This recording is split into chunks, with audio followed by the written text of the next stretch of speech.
You about topics that you're interested in, but also the 20th meeting of the U.S.-Spain Council. It's my honor to be the honorary chair on the U.S. side. This is my second meeting as honorary chair. Last year, the Spaniards welcomed us so graciously in Malaga Maravilla, and it was a very meaningful session.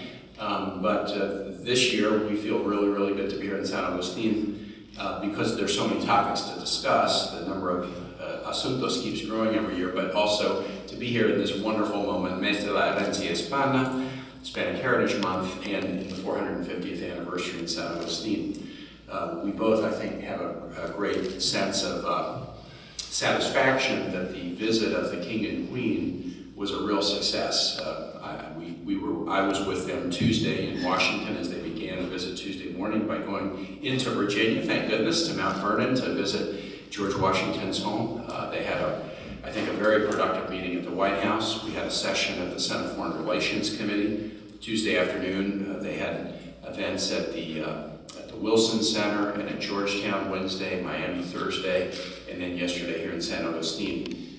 They mentioned that they hardly got 5 minutes of descanso, of rest, during these very busy days, but I think they had a real sense of satisfaction, and of course that was one of the things we really wanted to show off and make them feel the warmth and affection that we have for them as individuals, but also for the relationship between U.S. and Spain. This is an important bilateral relationship.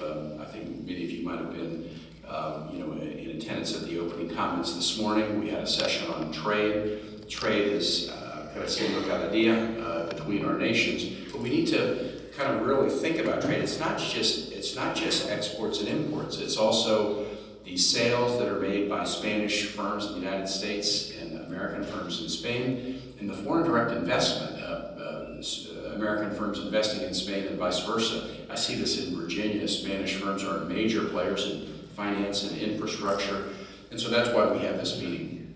And my friend Juan will talk a bit, but we always have a hard time because we know we're going to pick 3 topics, and it's hard to choose 3 because there's so many issues that are on the table. The 3 we chose this year are trade and commerce, which is a regular because we have so many private sector members who come. But we're going to have a very interesting discussion at lunch about U.S., Spain, and Latin American relations. And I think the moving forward on a process of normalization between the United States and Cuba, even apart from Cuba, it opens up a whole series of opportunities for the United States and Latin America that have been more difficult before.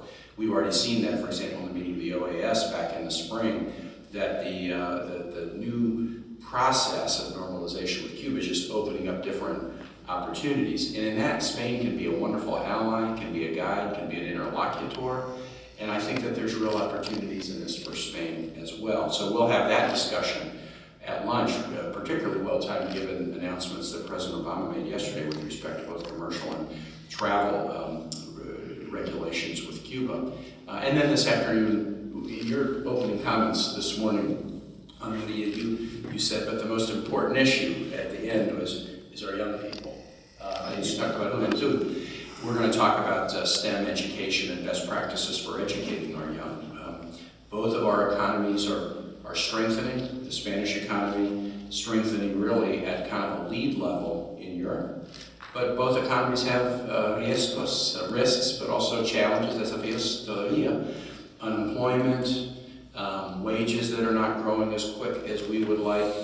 And we definitely feel that a big part of the answer to that is skills training. And so innovation, the education system, these are going to be answers that will help this riqueza that I talked about last night of our youth succeed. And so we'll trade some best practices, educational best practices, private sector best practices, and that's how we'll finish today. But I'm real happy to be here with my friend Juan.